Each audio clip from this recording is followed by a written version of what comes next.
Bonjour et bienvenue sur Philosophiae. Aujourd'hui, on va essayer d'analyser un petit peu la philosophie sous l'angle, sous le référentiel de l'utilité. Donc la question serait la suivante, est-ce que ce n'est qu'un luxe aristocratique, un habitus de distinction, un peu contraire à une époque pragmatique, ou au contraire nécessaire au développement, à la réalisation de l'être humain? Je vous ai proposé ce passage d'Aristote qui dit directement que, voilà, on ne vise pas la philosophie pour un but autre qu'elle-même, et qu'on a développé la philosophie quand nos besoins étaient satisfaits. Et il dit que c'est vraiment la philosophie en elle-même sa propre fin, occasion de distinguer origine utilitaire et les effets utiles, ce qui nous intéresse ici. Donc cette question de l'utilité de la philosophie est souvent traitée aristocratiquement, c'est-à-dire elle est au-dessus de l'utilité. Vous voyez dans cette citation de Nietzsche, on a aussi quelque chose un petit peu de cet ordre-là, hein. Ayez d'abord une civilisation, et vous apprendrez ensuite ce qu'elle vaut.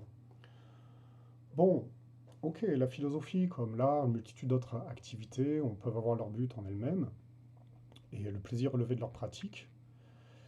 Ce ne sont pas des moyens pour autre chose, admettons, mais néanmoins, cet argument aristocratique, je pense qu'on peut l'écarter et on peut peut-être affronter sereinement, sans s'y soumettre non plus, hein, cette idée de, voilà, concrètement, quelle est l'utilité de la philosophie?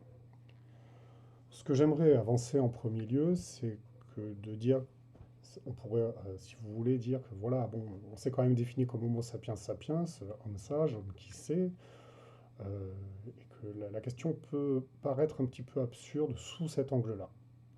Parce qu'en effet, on ne voit pas pourquoi on critiquerait la philosophie comme amour du savoir. Et c'est précieux, et ça marque notre espèce et notre relative domination sur l'environnement. La philosophie, c'est la science de la pensée, quelque part, car il s'agit de réexaminer nos pensées, nos croyances, nos valeurs, nos désirs, selon bon, leur cohérence, leur correspondance ou non avec la réalité, leurs effets, leurs conséquences pour nous et les autres. Et on s'en doute, des idées fausses peuvent mener à la peine et à la mort, là où des idées vraies peuvent conduire à la vie et à la joie. Donc vous voyez, il s'agit de réexaminer notre architecture mentale, du point de vue de sa cohérence logique et de son adéquation au réel.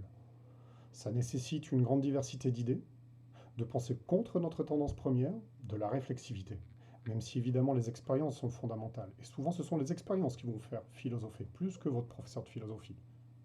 Néanmoins, la théorie peut être utile, ou raisonner avec l'expérience. Le but, alors c'est vrai qu'il y a le plaisir de la connaissance du monde et de soi-même, mais il y a aussi l'adaptation à la réalité, au bonheur, une dynamique d'amélioration de soi. Peut-être notre esprit a besoin d'aliments aussi pour s'exercer. Quant à la réflexion sur nos valeurs, évidemment, on peut penser à Weber. Il y a l'éthique de la conviction, l'éthique de la responsabilité. Si vos convictions n'ont pas d'effet efficace dans le réel ou sur votre vie, il faut peut-être le réexaminer. Donc vous voyez, la philosophie vise à aiguiser notre esprit critique, à prendre en compte une plus grande diversité d'idées. Elle a une démarche réflexive, elle nécessite un certain décentrement ou décentration par rapport à soi. On essaie de penser du point de vue du spectateur impartial, comme dirait Adam Smith.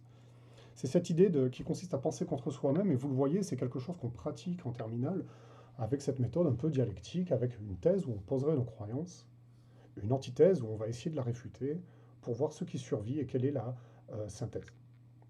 Et personne n'a dit que c'était facile, hein. Il y a donc un culte de l'objectivité, un idéal de l'objectivité en philosophie. Il faut accepter et comprendre d'autres points de vue, être capable de dialoguer calmement, donc avec le pluralisme et la tolérance, ce qui, on peut le considérer, est bon pour la communication et bon pour la vie sociale, avec l'idée de qui me contredit m'instruit, comme disait Montaigne. Il s'agit donc d'être moins attaché affectivement aux idées, aux croyances. Je termine, avant de commenter le schéma. Nietzsche disait d'autres peuples ont des saints, les Grecs ont des sages. Et souvent on distingue la philosophie de la spiritualité ou de la religion. Je voudrais ajouter que la philosophie, dans son idéal, vise à former des maîtres et pas des disciples. C'est en cela qu'être un fanatique d'un philosophe n'est pas vraiment être un philosophe. Il s'agit d'aimer le savoir, pas les philosophes seulement. La fonction de penser ne se délègue point, ce qui ne veut pas dire non plus qu'il ne faut pas ne pas se laisser instruire par les philosophes, évidemment. Je commente donc un peu ce schéma. J'ai mis certains éléments. Moi, je pense que la formation en philosophie développe vraiment la curiosité intellectuelle. Et ça, c'est un immense gain. J'ai parlé de l'activité autotélique, hein, c'est quand elle a son but en elle-même. L'idée aussi que la connaissance de soi, c'est la connaissance la plus utile. Je pense que c'est un peu l'argument massu, hein, quand on est ambitieux en argumentation, on peut terminer en disant non, mais la philosophie, c'est la chose la plus utile, puisque à quoi ça sert de s'adapter au marché si on ne se connaît pas soi-même? Argument, je crois, important. L'idée de cette connaissance historique qui nous permet un décentrement culturel et contre l'ethnocentrisme, bien que la philosophie soit trop occidentalo-centrée, je vous l'accorde à 100%. Et surtout le présentisme. On a pensé différemment avant. C'est peut-être intéressant d'aller voir cela. Développer l'esprit critique, évidemment, c'est important. Développer l'argumentation, la réflexivité, ce qui est pas mal pour la recherche, évidemment, pour être créatif. Des éléments d'autodéfense intellectuelle avec quels sont les arguments qu'on nous propose et quels sont les leviers qu'on utilise pour nous convaincre, hein. Pathos, ethos, logos, c'est la rhétorique d'Aristote, hein. L'émotionnel, le social et la logique pure. La création de concepts, penser hors de la boîte. Vous voyez, ce sont un petit peu les arguments qui me viennent en l'esprit pour l'utilité de la philosophie. Toutefois, on a parlé de décentrement, donc il faut être aussi capable d'être critique envers notre discipline. Et évidemment, on peut considérer qu'il y a toujours le biais de confirmation, qui est un biais de psychologie. On cherche que ce qui conforte nos idées. Mais c'est un biais que tout le monde a. Donc on doit essayer d'aller contre, essayer d'aller voir ce que d'autres, tout à fait contraires à nos idées, pensent, pour essayer d'être plus éclairé. On peut sombrer dans l'idéalisme, dans la croyance de la toute-puissance des idées aussi.